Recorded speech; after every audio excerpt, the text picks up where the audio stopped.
ಭಗವಂತ ಶ್ರೀಕೃಷ್ಣ ಹಿಂದಿನ ಶ್ಲೋಕದ ಕೊನೆಯಲ್ಲಿ ಒಂದು ಸ್ವಾರಸ್ಯಕರ ಅಂಶವನ್ನು ತಿಳಿಸಿದರು. ಅದೇನೆಂದರೆ ಆತ್ಮವನ್ನು ನಾಶ ಮಾಡೋಕ್ಕೆ ಸಾಧ್ಯವೇ ಇಲ್ಲ ಅನ್ನೋದನ್ನು ಮುಂದಿನ ಶ್ಲೋಕದಲ್ಲಿ ತಿಳಿಸ್ತೀನಿ ಅಂತ. ಹಾಗಾದರೆ ಅದೇ ಮುಂದಿನ ಶ್ಲೋಕ ಭಗವದ್ಗೀತೆ ಅಧ್ಯಾಯ 2 ಶ್ಲೋಕ 23.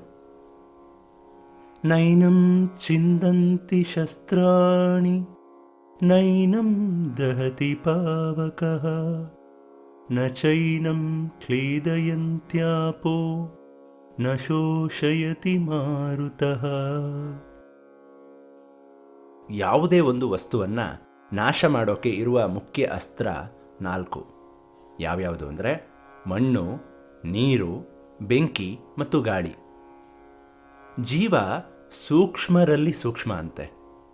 ಶಾಸ್ತ್ರಕಾರರು ಹೇಳೋ ಹಾಗೆ ಕುದುರೆಯ ಬಾಲದ ಒಂದು ಕೂದಲಿನ ತುತ್ತ ತುದಿಯನ್ನು 10,000 ಭಾಗಗಳಾಗಿ ವಿಂಗಡಿಸಿದರೆ ಸಿಗುವ ಒಂದು ಭಾಗ ಎಷ್ಟು ಗಾತ್ರದ್ದೋ ಅಷ್ಟು ಗಾತ್ರದಲ್ಲಿರುತ್ತೆ ಜೀವ. ಇಂತಹ ಜೀವವನ್ನು ಯಾವುದೇ ಆಯುಧ ತುಂಡರಿಸೋಕೆ ಸಾಧ್ಯ ಇಲ್ಲ. ಬೆಂಕಿ ಜೀವನನ್ನು ಸುಡೋಕೆ ಸಾಧ್ಯ ಇಲ್ಲ.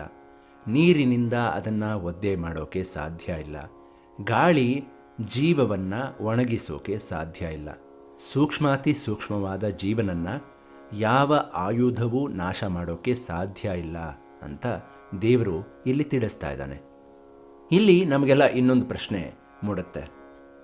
ಇಂದು ನಾಶ ಮಾಡೋಕ್ಕೆ ಅಸಾಧ್ಯವಾದ ಜೀವ ಯಾವತ್ತಿಗೂ ನಾಶವಾಗದೇ ಇರುತ್ತ್ಯಾ ಅಂತ.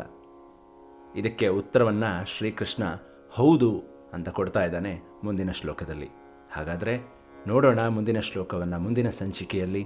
ಅಲ್ಲಿವರೆಗೂ ಎಲ್ಲರಿಗೂ ನಮಸ್ಕಾರ.